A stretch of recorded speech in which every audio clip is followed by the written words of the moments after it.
Welcome back to the Big John Radio Show, which will eventually be undergoing a name change, actually, because I'm going to create this as a podcast. I still need some more equipment before I feel comfortable with taking that leap. So I would like to have at least tolerable production values for whenever I do that. But whenever I get some of the equipment that I need to do it upright, then I'm going to create a podcast. I'm still working on some names for it, but I will still upload them to YouTube, so you can still watch all of them right here on the YouTube channel.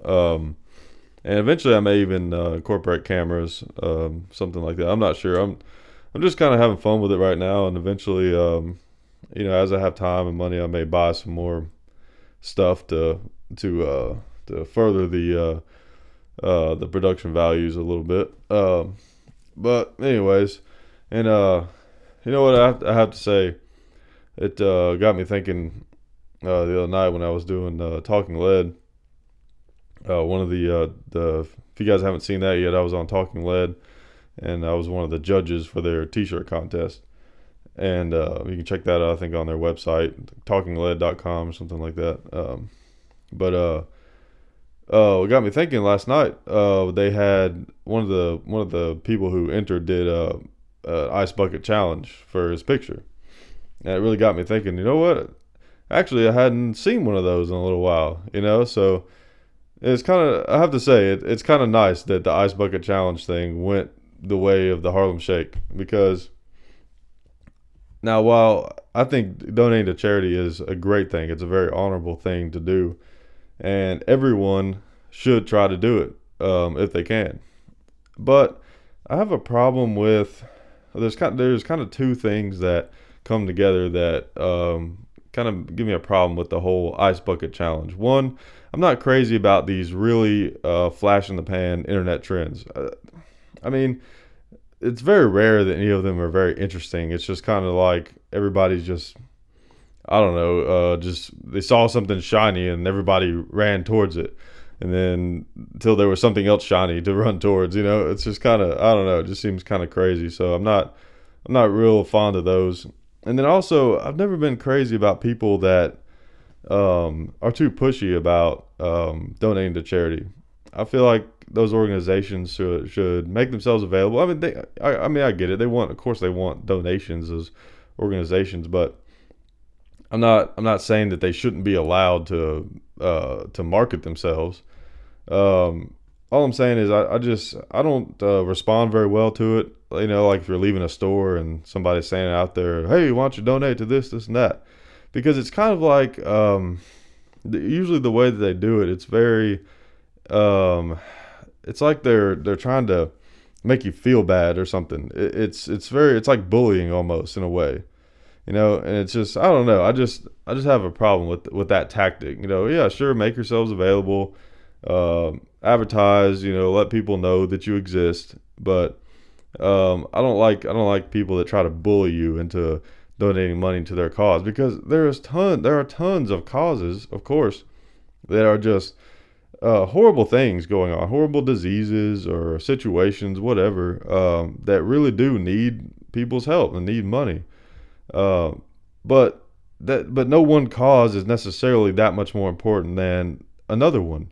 No one disease is worse than some other disease who kills you just as fast. I mean, so they should all get respect equally, and I just don't like when one particular charity, I feel like, is just bullying me into donating my money.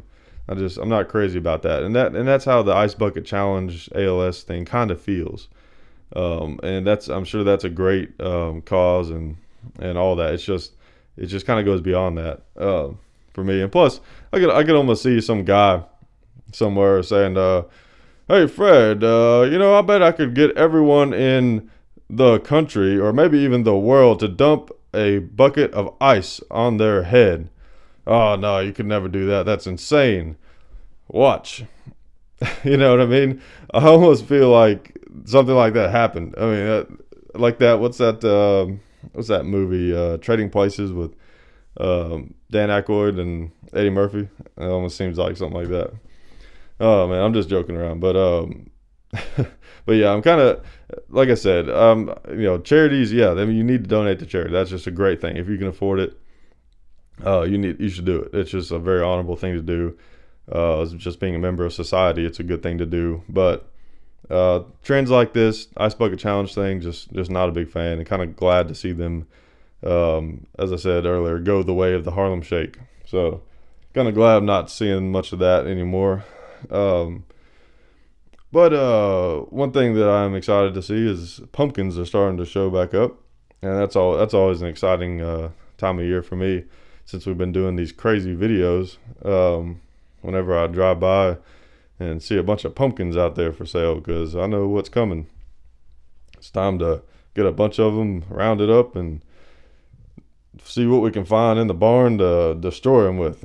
And that's always been one of my favorite videos to do. Just trying to me and Dad sitting around, coming up with ideas for different ways to put these pumpkins out of their misery. It's just, oh man, it just really makes me appreciate life. If that sounds maybe that sounds crazy, but it does in a way that that there's a need for such entertainment or sorry, education in the world. So not that there's a need for it, it's just, oh man, it's just it's fun to do because people watch it, and it's fun. And we find ourselves having to dig a little deeper sometimes on them, is because let's see, this is the fifth one that we've done so far, and we've done a lot of the obvious ones, like an axe and chainsaw and hammer, stuff like the real obvious one. Anvil, of course, very obvious.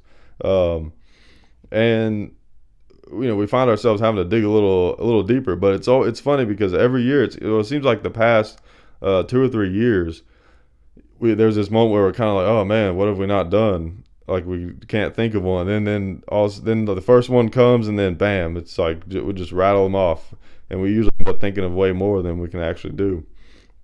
So we've already got some that we thought of kind of too late, or didn't get a chance to do, or didn't want to do yet this year, that we'll be doing for next year, for sure.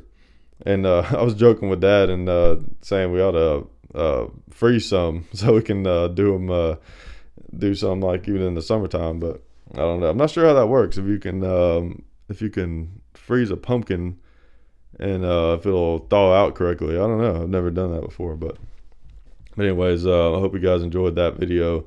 The pumpkin killing methods 5. It was man, it was a lot of fun to make. Those are always so much fun. And of course we'll be doing the pumpkin carving as we do every year. That'll be coming up pretty soon. And those are always fun to do. One thing that I wanted to talk about some on this show, which this could be kind of a controversial thing, but here's the thing: I'm not going to be telling you this as like a rant. Like I think this needs to be changed and we need to start doing this different. No, I'm not doing that. I'm not telling you what to think. There's too much of that already out there. This is just something that I kind of I think about some, because I like to, as a member of the gun culture, gun community, whatever you want to call it. I'm a gun person, and even before we started doing this, something I've always kind of done is micromanaged, just in my head, our fight for our freedoms, our gun rights. And I like to not just worry about what the other side is doing, but I like to worry about what we're doing and the kinds of things that we're saying to support our position, our side, for wanting to keep to have our gun rights respected, or observed. So I was thinking, I've thought for a while that there's a few of the common pro-gun phrases that I'm not crazy about. Now, I'm not saying we should stop saying them or that they're bad or we should never use them. These are just some ideas. I'm just putting them out there. And I'm not saying that I know for sure. I'm just curious what you guys think, and I just wanted to put some ideas out there for you. And one of them is, of course, the one that everybody has heard is guns don't kill people, people kill people, right? Everybody's heard that. That's one of the oldest arguments in the book. Well, here's the problem that I have with that is because that is kind of like that same argument where people will say, "Oh, look, I put that gun on the table and I don't touch it, and look, it doesn't hurt anybody." Well, everybody knows that. Nobody is so stupid that they literally think a gun is going to hurt somebody on its own. Okay, like we use that argument some, like, "Oh, it's just a machine." Well, yeah, everybody knows that. A car is also just a machine, right? I mean, it takes a person to use it, but still, I mean, everybody gets that. That's the thing. So to me, that's kind of a waste of time. That's just I don't find that as a very sensible argument. And also the other thing is, okay, yeah, guns don't kill people, people kill people. So it's obviously it's which the part that I do agree with. It's it's the person, obviously, not the gun. But again, everybody gets that. Well, what if you said that about nuclear bombs? Oh, nuclear bombs don't kill people. People kill people. A nuclear bomb can't hurt anyone by themselves. But of course, we don't want everyone to have nuclear bombs, right, in their house. I mean, obviously, we don't want that because there is a public safety concern for someone having a nuclear bomb, right? So that's one that to me is not a good argument. I don't think is necessarily a good argument to use because it's so easily dismissed. If you're arguing with someone who maybe they're anti-gun, but if they have any sense at all, they will just destroy that argument and make you look stupid because I don't think it's that good of an argument, honestly. So that one, I've never been crazy about. And maybe you disagree. I'm not saying that I know for sure that this is just a bad argument. I'm not saying that I know that. I just think that maybe it's not the best because of what I explained. I'm sure that wasn't the best explanation, but hopefully you got kind of what I meant by that. And then the other one that's used more, this one's really kind of came up more recently, I guess, that the NRA started using. Was the only thing that stops a bad guy with a gun is a good guy with a gun. Okay, yeah, I mean that's real. It's very simple, easy to understand. I get it. Bad guy gun, good guy gun equals maybe bad guy not using gun to hurt people, right? It's pretty simple to understand. I get it. Well, one problem that I do see with that one is it kind of implies that the justification for our gun rights is because we're going to stop all these bad guys, which I'm not crazy about that idea. Now, obviously, if I was in a situation where some innocent person was being harmed, and I could use my gun to prevent that from happening in a very reasonable way, then yeah, that would be a great thing to do. Of course, save lives. I mean, obviously, that would be a great thing to do, but that's not why we have guns, in my opinion. We don't have guns so that we can be little like undercover cops everywhere we go. That's just to me that's just an unintended positive consequence of our rights being respected. Because I'm not even going to say that we should be given our rights. We already have the right to have guns. That's already a right that we have. It just needs to be respected. That's the main thing. So when it comes to that whole good guy with a gun stops a bad guy with a gun, that whole thing, like I get it, I understand it. It makes sense. It is. I mean, it is a good argument and on a surface level, but really get down in deep to what our freedoms really are and why we really have guns. I think it could send the wrong message. Maybe that's just my opinion because, like I said, the reason we have guns is not so we can prevent crimes. That's not why we have guns.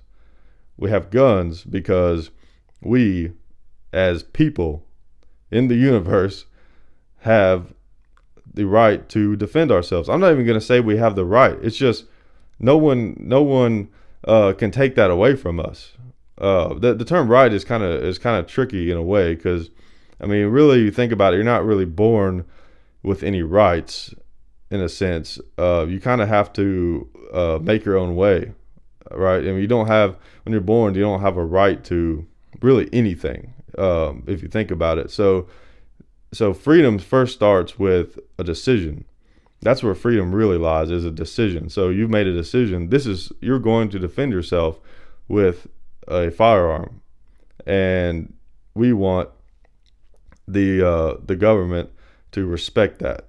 All right. So that's the main thing. We want firearms for personal protection because we feel like uh, small arms, rifle, shotguns, handguns, all that stuff is reasonable for us to have, and still and not put society in danger, and to defend ourselves. That's the bottom line. We want guns to defend ourselves. You can't get rid of guns. They are here to stay. Somebody invented them. It's already happened. They are here. They're not going anywhere for a very, very, very long time. If we all blow ourselves up or a meteor comes down or something like that, okay, maybe in 100,000 years, there won't be any working guns left except for Glocks.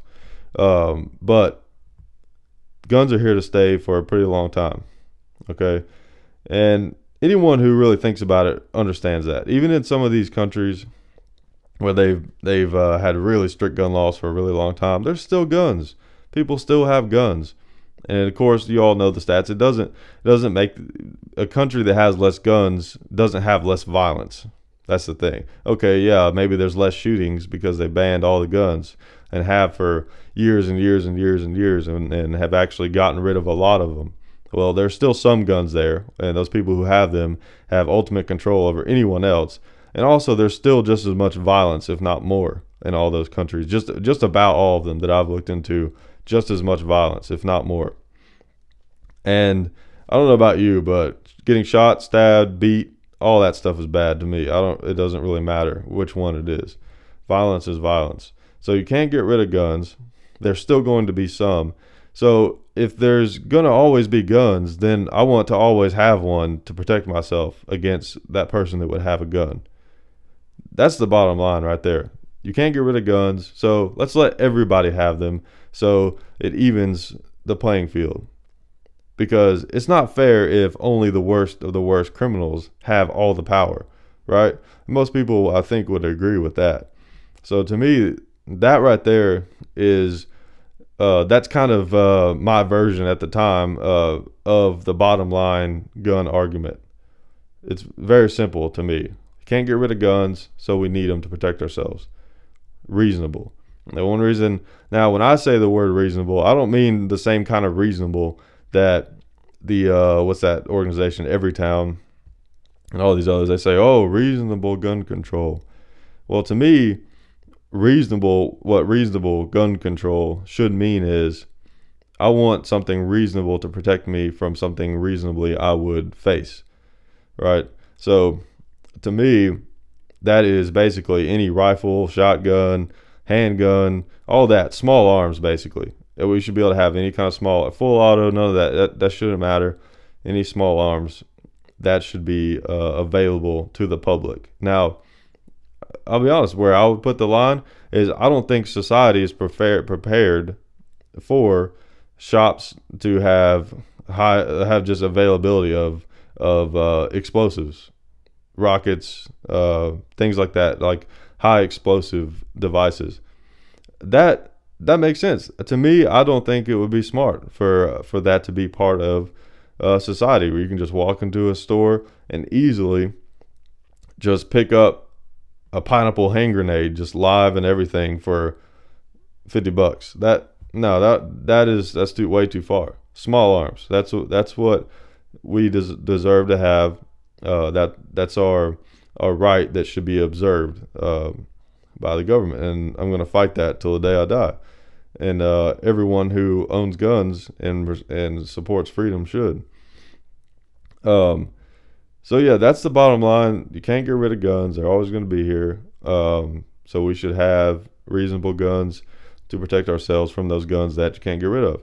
Now, okay, yeah, there probably are some criminals out there that have rockets and grenades and things like that.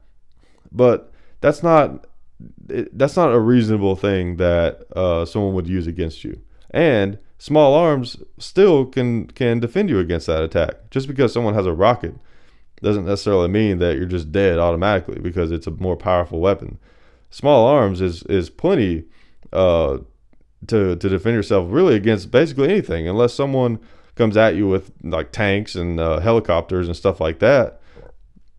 Then you really are at a pretty severe disadvantage. But at least at this point, there aren't gangs cruising around in tanks yet, so that's really not really a concern.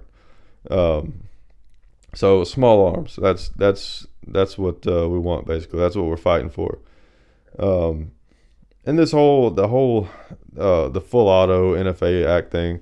I mean, it's just ridiculous. I've shot lots of full auto guns, and they're a lot of fun, but they're not more. Dare I say the word dangerous? I mean, they're not any more effective is a better word. They're not any more effective than the same version and not in full auto. Really less effective in a lot of ways. Full auto, it's fun. That's the thing. And here's the thing: full autos aren't even illegal in most states. That's the crazy thing. It's just they basically have banned them with your wallet, essentially, because the reason that most people don't have them is just because they're really, really expensive. Because whenever that was the NFA Act, I think sometime in '86, after any manufactured select fire gun can't be sold to just an individual unless you have like a manufacturing license or you're a dealer, something like. I don't know all the specifics on that, but basically the demand on transferable fully automatics is really high compared to the availability. So some like for example, we've been playing with a let's see, I believe it's not actually called the Mac 11, it's the M11 in 9mm. I forget exactly what the rest of the model name is on it, but we just got that recently. We've been playing with it some. And honestly, if there wasn't an NFA Act, that thing it'd be like a $400 gun or less, really. I mean, it's cool. It's fun to shoot. I enjoy it. But if you were to go out and buy that thing, it's probably like $3,000 or $4,000 or more.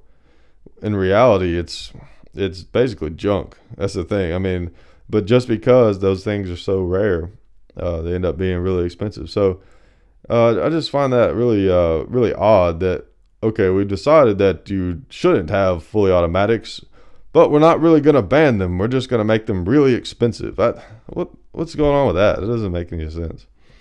That's crazy. And then of course the whole short barreled rifle thing. So you mean to tell me if someone who's going to go commit a crime and they feel that having a shotgun or rifle with a short barrel is to their advantage for committing that crime, that they're going to be worried about sawing it off? I mean, come on. What does that accomplish? What does that law accomplish? Nothing. It does not accomplish anything other than making it really annoying for people like us. Oh my God, it's just so annoying that some of these laws, and I don't even have to tell you, you already know. It's just some of these laws are just really annoying, which is why we got to keep the fight going. Well, especially so it doesn't get worse.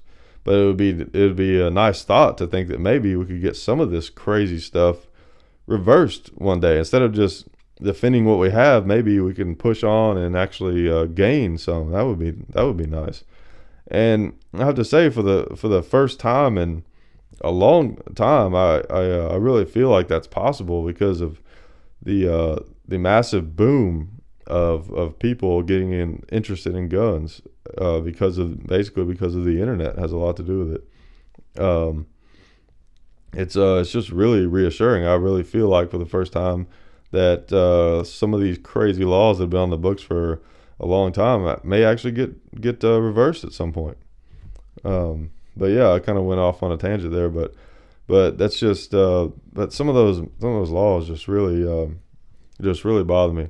And that brings me to another thing. I'm sure there was some other point I had that I totally forgot about, but it's just how it goes. I try not to edit these radio shows. If I have like a total brain freeze or something, I'll pause it and then restart it. But I try to just keep going, just keep powering through it. But that brings me to something else that I wanted to talk about that also is kind of controversial, I guess, too.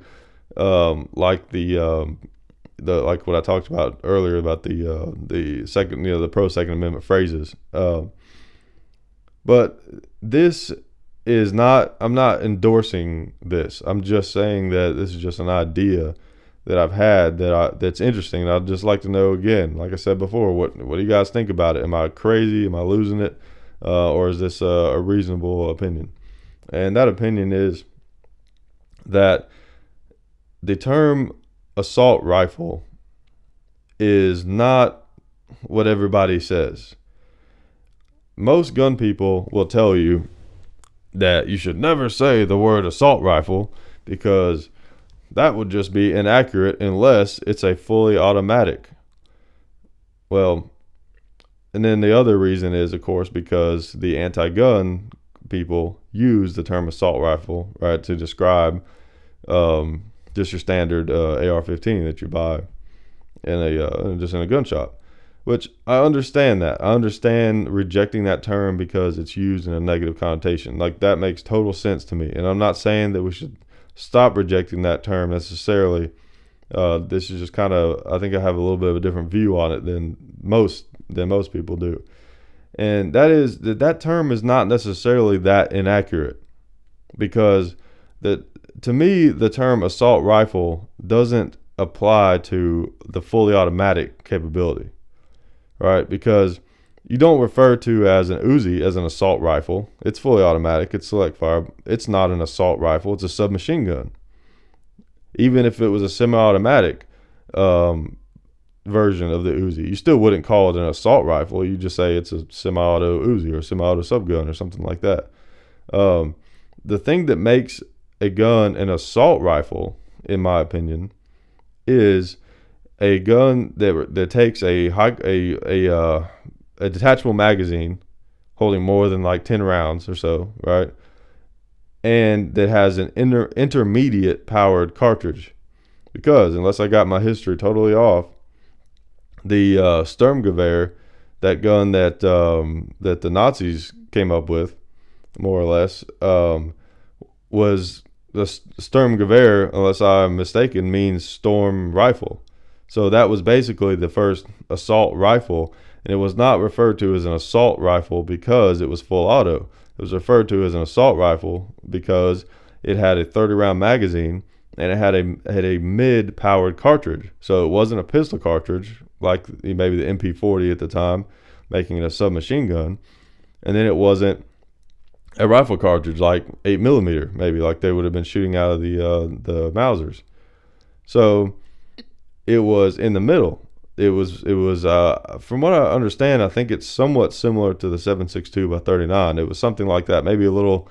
I think it was like 7.62 by 33 or something like that. I can't remember exactly what it is, but it's somewhere in that ballpark. And their thinking was this was a rifle that the soldiers could attack with because they would have the firepower. The firepower is a tough word to define, kind of, but they would have similar capabilities they would with a submachine gun. High rate of fire and lots of ammo capacity, but then they have a hard-hitting round like a rifle. To me, an assault rifle is not.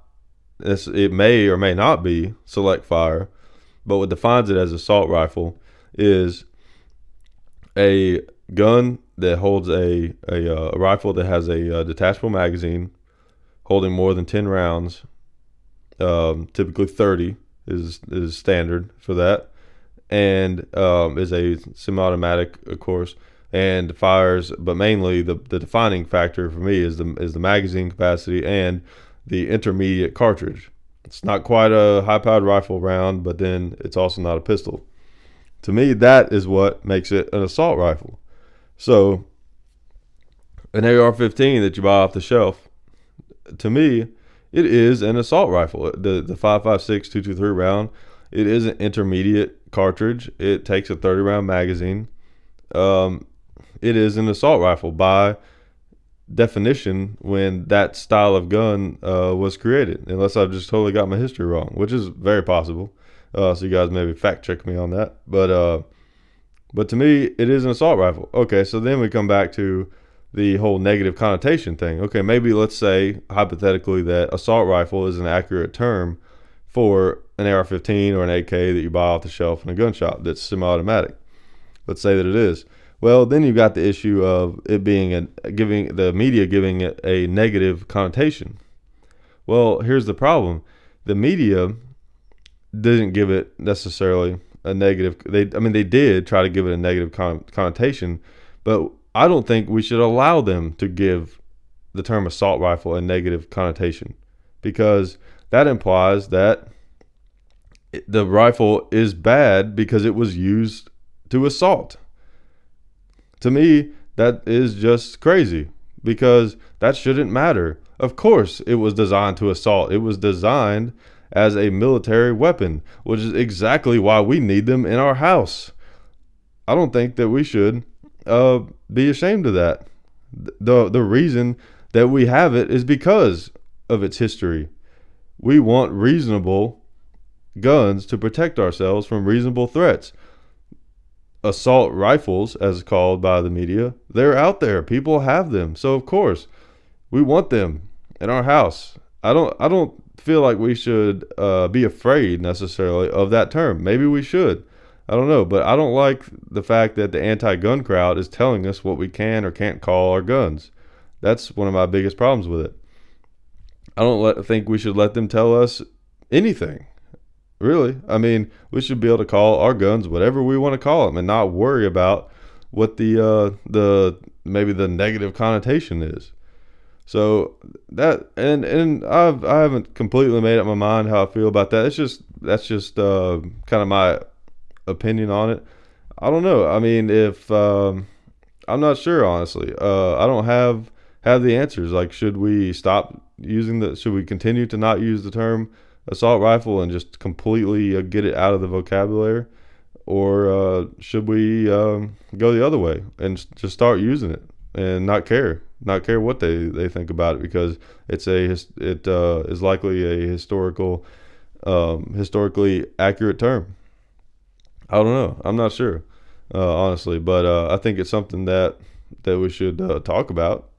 I think we should really. I think it's really important that we look at ourselves. Like I said earlier, we need to look at ourselves just as much as we look at the people who want to take our gun rights away, because it's equally important. We need to know what they're doing, but we also need to know what we're doing, because that's important. What we're doing is just as important, because we want to make sure that we're doing we're taking the best course of action possible to make sure that our rights, the ones we have, remain respected, and the ones that we're being told that we don't have get respected.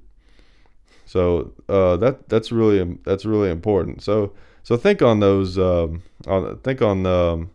those. Like I said, the earlier when I was talking about the Second Amendment pro-gun phrases, just think about that. Just take a little time, just think about it, and just see what conclusion you come to about them.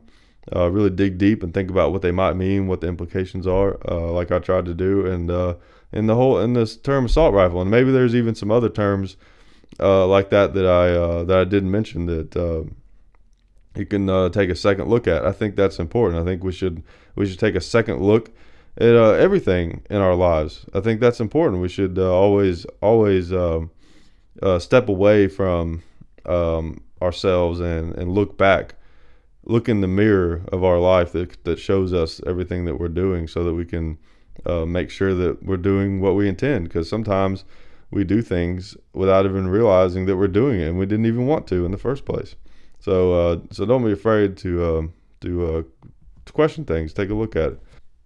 Another thing on that too is, what's the whole deal with people thinking that because a gun maybe was designed because of war or came from war, that the common people shouldn't have it? That logic doesn't make any sense.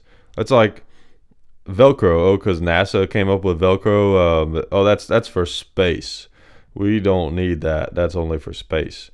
I mean, okay, obviously, Velcro doesn't have the same capabilities that a firearm does. Obviously, there's a distinction there. But just because it comes from war doesn't matter, right? I mean, it's a weapon. That war is going to be where weapons are tested and improved and developed because of various things. Also, which reminds me of something interesting that my dad brought up recently in conversation, or maybe it was I can't remember. Maybe it was a video, something like that. Anyways, I'll give him credit for this. That he was pointing out that a lot of competition shooters actually tend to drive the advancements in weaponry a lot of times. Not always the military. Now, of course, competition shooting is well, okay, I can't say competition shooting hasn't been around that long. It has, but the competition shooting as we know it now, like IPSC and IDPA, all that kind of stuff, really it hasn't been around all that long. So, of course, hundreds of years ago, 100 years ago, and 1,000 years ago, I'm sure they had competitions, of course. But for the most part, it makes sense to me warfare is what developed weapons. And the thing is, that's kind of how it is with everything. Struggle is where we get some of our best stuff, right? I mean, typically, a lot of the great inventions that we have come up with as a people has been through some sort of struggle. There's been some sort of problem that needed to be worked through or needed to be done better or faster or more efficiently. So that is, so it's like what do they say? A necessity is the mother of invention, right? So if we never had any struggle, if we never had any problems, we would never do anything. We'd never create anything. So balance is always important. Just because maybe let's say you're going through a really tough time in your life. Well, don't look at it like, oh, this sucks. This is such a bad time that I'm going through. Look at it like it's a struggle. It's something. It's a chance for you to accomplish something. Everything that you do that is difficult is an opportunity. It's not just bad. It's not just a negative thing. It may be that, but it's also an opportunity. It's an opportunity for you to improve yourself, maybe as a person, improve your capabilities physically, maybe. I think if you start seeing everything that happens that's bad as an opportunity instead of something that is detrimental and to be afraid of, then you'll find that it's very freeing. It's a very freeing way of looking at things. Let's say you're out on the range and you're having a problem with your gun and can't get it to work right or something like that, and you're getting upset and thinking, oh man, this has ruined my day of shooting. Well, maybe not. Maybe it's an opportunity to open that thing up and figure out how it works. I mean, everything, maybe that wasn't what you intended on doing when you went to the range, but there you go. Problems create opportunities. I'm sure there's a quote about that someone famous said, but something in a nutshell, that's basically what it is. I mean, you start looking at problems like opportunities. It's just a really great, healthy thing to do. One thing too, when you have a lot of fear, it can very easily be used against you. Also, whenever someone wants you to think a certain way, they use fear a lot of times. Think about like for example the gold commercials, right? They're basically selling fear in a lot of ways, right? Fear of a market crash or whatever. Fear of losing all your money. Better invest in gold. Now here's the funny thing about this is a lot of people will say that gold is good to have for if everything falls apart. I'll tell you what, if everything falls apart, nobody's going to want gold. I mean, that's just going to be heavy rocks to carry around. You know what I mean? Like who cares about gold? I mean, okay, yeah, it's useful for certain things in our society, but if there's no society, gold is basically just a real heavy rock. That's about it. But there's a lot of institutions that use fear to promote their agenda or whatever it is, and just try to reject that. Try to not buy into that. And most of you guys already know this. But for for some of you guys out there that don't know this or haven't thought about it, fear is used against you, and your subconscious mind is used against you. Watch any commercial; they're not attacking you front on; they're attacking your subconscious. Is what they're doing. Most marketing is done at the subconscious level. That's something to remember. Your subconscious is constantly going to be used against you. And one way that the anti-gun communities do this is they use this technique that I kind of call the normal abnormal paradox. So basically, what that is they will try to dictate to your subconscious what is normal and what is abnormal. Now, when it comes to guns, if that's not really going to work on real gun people, but it works on people who aren't around guns a lot. Like, for example, what they'll do is they will maybe only show like AR type rifles being used by bad guys, right? And you'll never see a good guy or a hero in a movie use something like that. Or they'll make it out to be that sensible people who have guns, they have like old bolt action wood and steel guns, nothing modern, no ARs or things like that. So they try to basically dictate to you what normal gun ownership is, or what are normal guns that people would have, right? And that works on some people, sadly when they see that without even realizing it, then they fall susceptible to believing what is and what isn't normal for someone to own. That's the thing, because when it comes to guns, it's not like that wouldn't work for cars, for example, if they tried to subconsciously trick you into thinking that no one drove Hondas or something. It's not going to work because you see them all the time, right? So people drive them. But people don't take their AR-15s, to work with them. They don't strap them on the hood of their car and drive around. At least I hope not. So it's easy to make people think that it's really uncommon for someone to own a rifle like that. And of course, one of the great things that happened, or that happens sometimes, is whenever it becomes a news story that all these guns are being bought. That really helps kind of combat that trick. But for the most part, they really the anti-gun groups and other groups really use your subconscious mind against you to try to trick you into thinking that this is what normal people think. This is what normal people do. If you do something outside of this, then you're unusual. You're an outlander. You're different. When that may not be the case at all. More people might have AR-15s and not have them. I mean, it's probably not, but if it was true, nobody would know because they're all sitting in people's safes. We aren't flashing them and stuff. So there's just no way for them to know. For people who don't know, there's no way for them to know that unless they're gun people. So that's a tactic that gets used a lot. That's really frustrating. Well, I guess I'll go ahead and do my record recommendation. And the record of the show, of the album, the vinyl album of the show this time is Volume 4 by Black Sabbath. It's definitely one of my favorite albums. It's probably my favorite Black Sabbath album, and just one of my favorite albums of all time. It's just great. I just love the old Sabbath stuff with Ozzy, and Dio is good too. But I really like that Ozzy stuff, man. It's just, I don't know, that stuff's just really special to me. That early Sabbath stuff, those first few albums that they did when he was with them.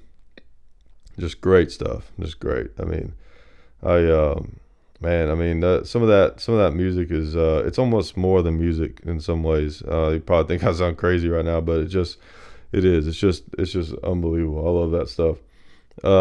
One There's one album that I've been holding out on that is my absolute, without question, favorite album of all time, and I also think it is the greatest album that has ever been created.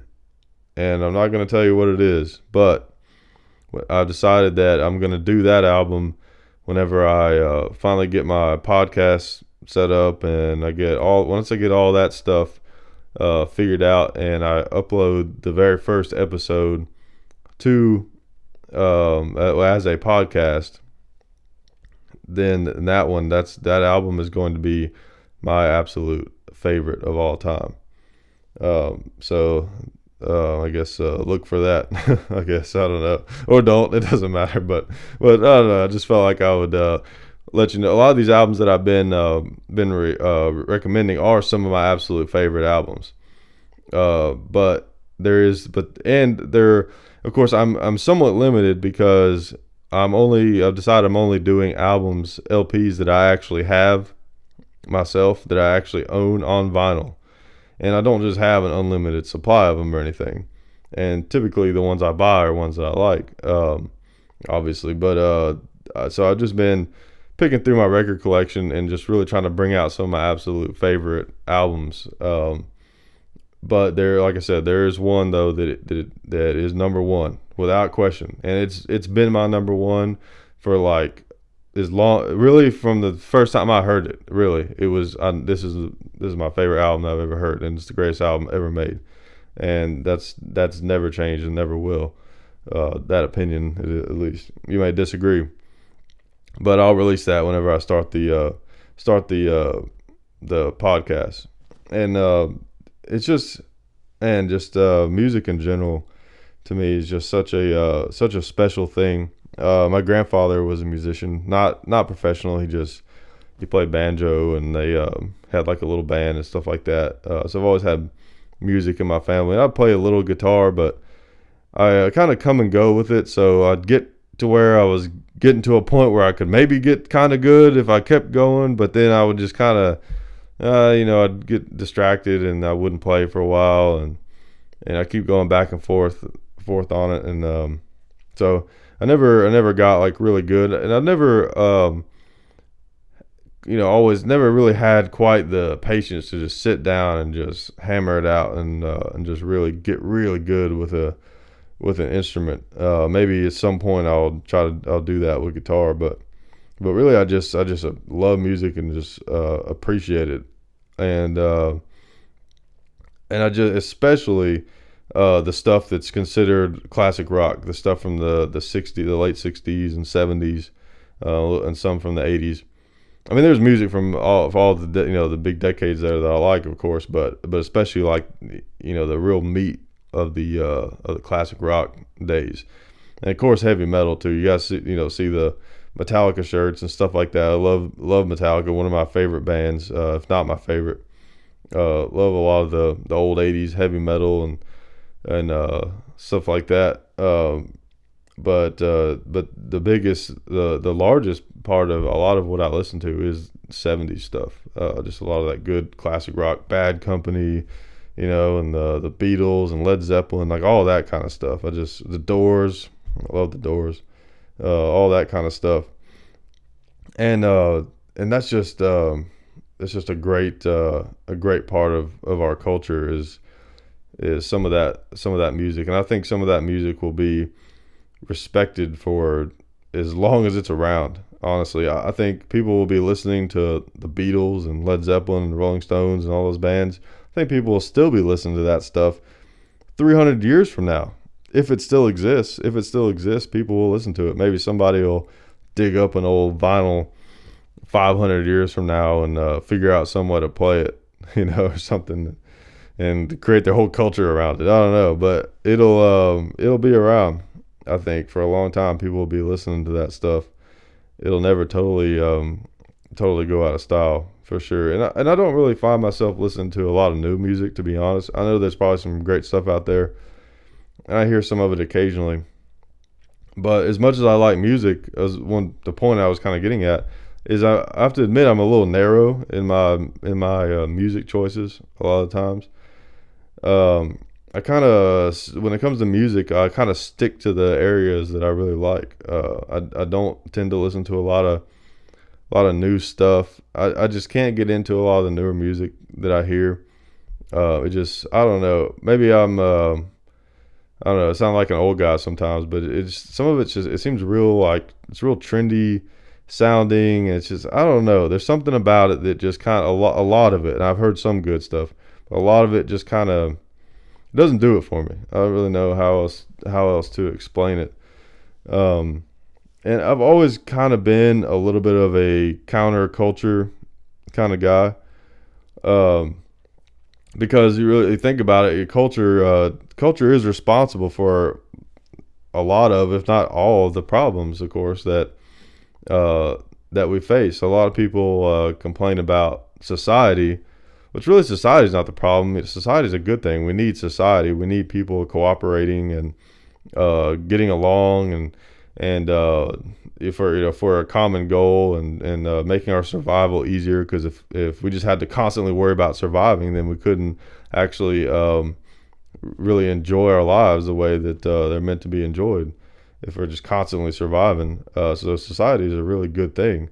Um, but culture is something that it's a definite, well, society is a double-edged sword too, I guess, but culture really is a double-edged sword. There's things like music I talked about. Even guns are part of culture. Like there's so many great things that are part of culture, but when culture offers something, it also constricts. It seems like culture has definitely has a bad side, and that's the constricting elements of it. Um, so sometimes it's just I tend to reject certain aspects of it. Not that all of it is controlling. It's just that there's just a lot of barriers that culture kind of creates, whether it means to or not. That can be pretty frustrating for a lot of people, and we just want to get along. Just want to be able to protect ourselves. We want to work together. Uh, and honestly, the term progressive, of course, gets used a lot. Um, as a it's usually a term. Usually, progressive is used to mean like someone who's like liberal and beyond. I guess a lot of times is what that term is used to mean, and I guess you talked about labels some. I'm not crazy about labels, but the term progressive doesn't really scare me, right? Because they don't own, no one owns a word like progressive, because all progressive means is just when something it goes a certain direction. Really, is all it means when you get down to it. So they don't own that word. Like our society should progress. We can argue over how it should progress, but of course we do want to progress. We want to improve things. We want to make life better, not just easier and more enjoyable, but better. We want everyone to have a place on this rock that we live on, and everybody to be able to protect themselves against those undeniable crazy people among us that all they want is destruction, and just to take things from people, and to hurt people. Just like reminds me recently, I got a car that I've been selling, which I've been trying to sell, and I got a email about it from a guy through Craigslist. And I don't know if you guys are familiar with the whole PayPal scam. If you ever are selling something on Craigslist and someone says that they're gonna pay you with PayPal, just ignore it. Don't do it, because 99 times out of 100 it's a scam. And so I get this long email from this guy about he's overseas and he wants to buy the car for his son or something, and he's gonna buy it sight unseen, right? And he wants to pay my asking price without even taking a look at it. And he's gonna pay me through PayPal, and someone else is gonna come pick it up, of course. So it's like, I mean, come on, like how dumb do people like this think that other people are? I guess maybe some people fall for it. I don't know. But it's funny though. I remember I answered the guy back and I just flat out told him, quit scamming people and try creating something on your own.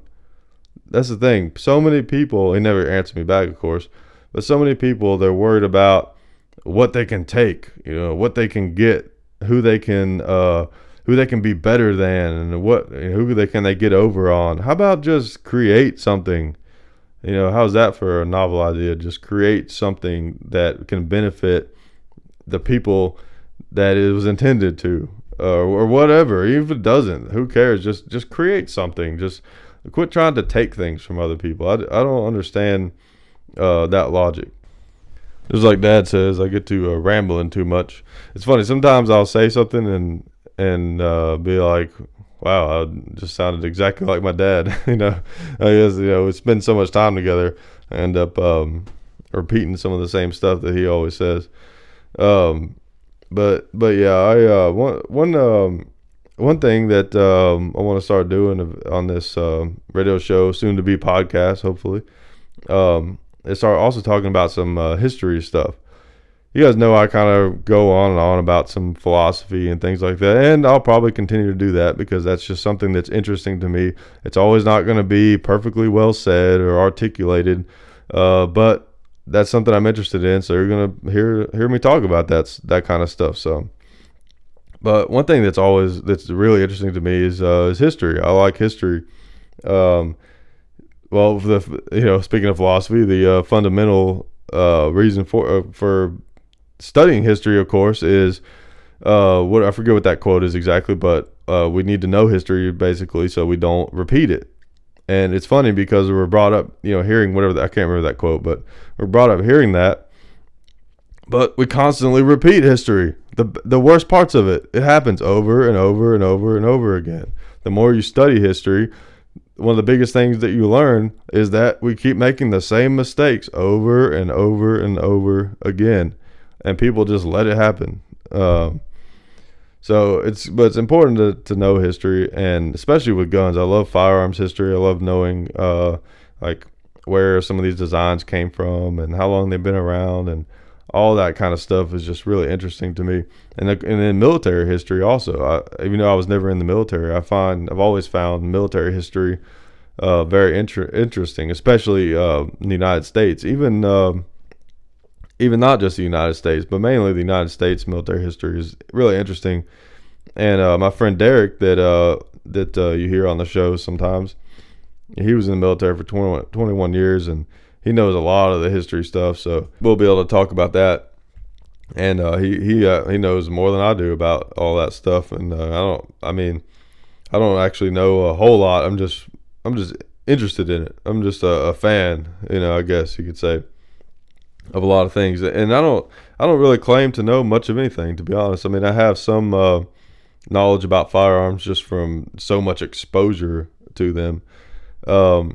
But I have a lot of ideas about things. There's a lot of things that I think that don't get talked about, that should be talked about, and things that don't get thought about, that people need to think about. People need to stop being afraid of ideas. People need to start talking about important things. And that's just kind of one of the things that I like to spread. I would like to think of this show as not necessarily being a highly educational show, but a conversation starter. I would love to think that some of you guys maybe you catch a new idea or a different version of an idea that maybe you haven't heard yet, and you can take it and talk to your friends about it and see what they think, and just to kind of get some of these conversations going that I think are important. You may disagree with me on most things, but I think there's a lot of things basically that just don't get talked about that should. But history is definitely something that I want to get into on these, and I'm going to try really hard to not try to give you any bad information when it comes to the history stuff. I'm going to, of course, do research and all that, and some of it I already know about, but But I'm gonna try really hard to not try to make anything sound like it's not opinion, because too many people do that. There's too many outlets out there that are saying things as fact that just aren't. And also, just because something sounds crazy doesn't necessarily mean that it isn't. That's the thing. It doesn't necessarily mean that it is crazy. Is what I meant to say. You got to do your own. You got to do your own research. And then that whole crazy thing goes back to what we talked about with the subconscious, right? Okay, think about it. What sounds crazy? Well, something that's very different from something that you've heard before, right? So let's say there's this thing that's true, but you've never heard anything like it. Never heard anything like it. But it is true, but you've never heard anything like it. So if you hear that truth, that's going to sound crazy. It doesn't matter how true it is. If you've never heard anything like that before, then it's going to sound crazy. There's no way around it. So just remember that. When you hear something that sounds crazy, it very well may be crazy. More than likely it is. But also just be aware of the fact that maybe it's not really crazy. It's just that you haven't heard anything like that before. So that's something to keep in mind. So now you'll know what to think when I say something crazy on the radio show, right? I'm sure most of the things I say are crazy. But anyway, so that, just telling you about some things to come, I guess. I'm trying to make these things better every time I do it.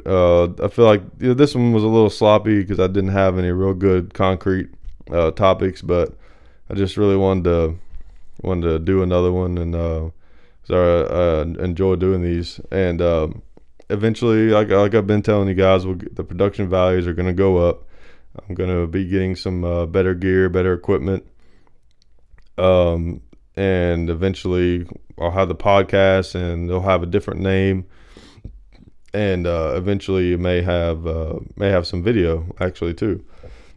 So that should be pretty cool. And so if you guys keep listening, I'll keep doing them. I really enjoy it. You know what? I may keep doing them anyways. Even if nobody's listening to them, I'm still gonna sit in here in this room and talk to this microphone by myself. Maybe the cat can listen or something. I don't know. But anyways, I've talked at you guys way too much. Next show I'll have my buddy Derek on, so we won't have to listen to me the whole time. You can listen to someone who has a lot more sense than I do. So I'll catch you guys next time, and I appreciate it.